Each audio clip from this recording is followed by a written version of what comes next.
नमस्कार बच्चों, आप लोगों के लिए मेरे द्वारा संचालित नवबोध प्रकाशक द्वारा प्रकाशित लेखाशास्त्र अकाउंटेंसी क्लास 11th के बच्चों के लिए बैक साइड के क्वेश्चंस क्रियात्मक प्रश्नों के हल की सीरीज चल रही है।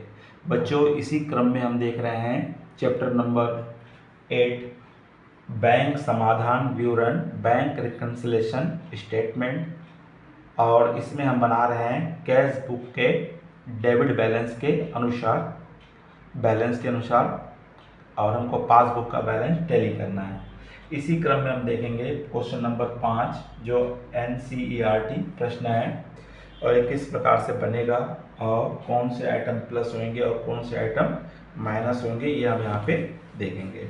तो चलिए बच्चों देखते हैं क्वेश्चन नंबर 5 आपको क्या कह रहा है। तो क्वेश्चन नंबर 5 आपको बोल रहा है कैश बुक का बैलेंस दिया है 7800 रुपीज़ और कैश बुक और पासबुक का कंपेरेटिव करने से कुछ इसमें डिफरेंस दिख रहा है, जो हमको डिफरेंस 6 पॉइंट के रूप में दिए हुए हैं और उस पॉइंट को हम बारी बारी देखेंगे और कौन सा प्लस होगा और कौन सा माइनस होगा।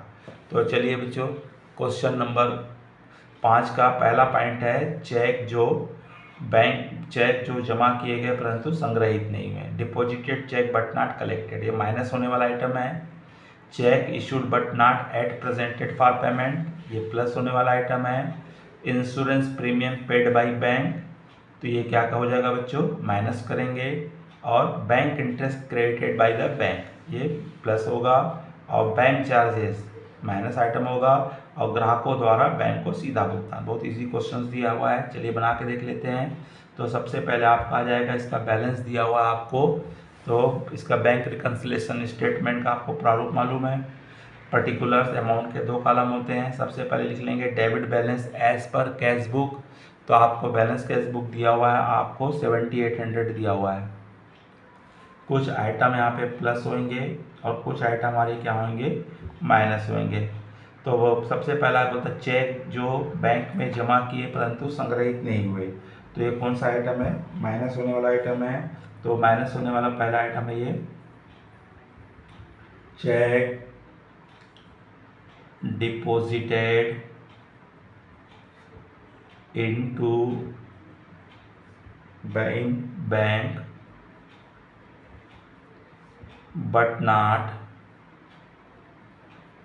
बट नॉट क्रेडिटेड या कलेक्टेड,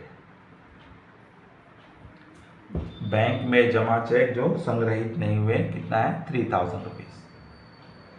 सेकंड हमारा आइटम बोलता है निर्गमित चेक जो भुगतान हेतु प्रस्तुत नहीं है। Issued check issued but not वाला है cheque issued but not at presented for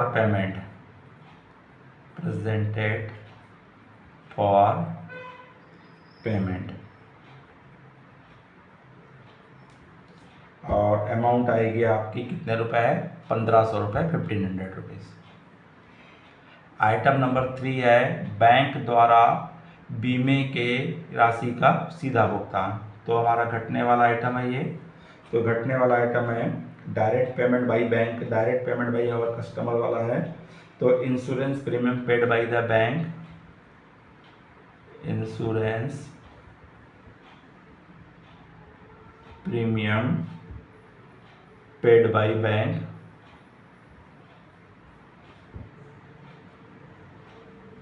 bank द्वारा इंश्योरेंस प्रीमियम की राशि भुगतान की गई है, कितना रुपए है, 2000 रुपये। चौथा आइटम बोलता है बैंक द्वारा जमा पर दिया गया ब्याज, bank interest credited by the bank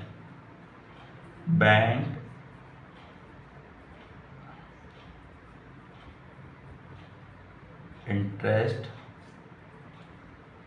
credited by the bank ने हमारे खाते में इंटरेस्ट का क्या कर दिया है, क्रेडिट कर दिया। अमाउंट कितना है, 400। उसके बाद हमारा 5th आइटम है आपका बैंक शुल्क, बैंक द्वारा लगाया गया चार्जेस होता है, तो bank charges debit by bank charges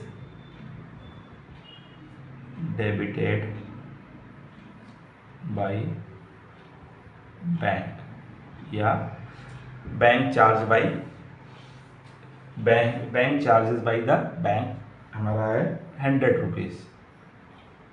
और लास्ट आइटम बोलता है ग्राहकों के द्वारा हमारे खाते में सीधा जमा, directly deposited bye a customer, directly deposited bye a customer,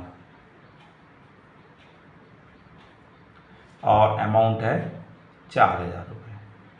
तो इस तरह पहले आप प्लस वाले आइटम को ऐड कर लीजिए।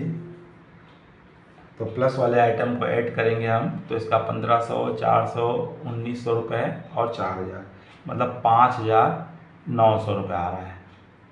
कितना आ रहा है? 5900 रुपये। यहाँ 5900 रुपये आप क्या करेंगे? ऐड कर देंगे।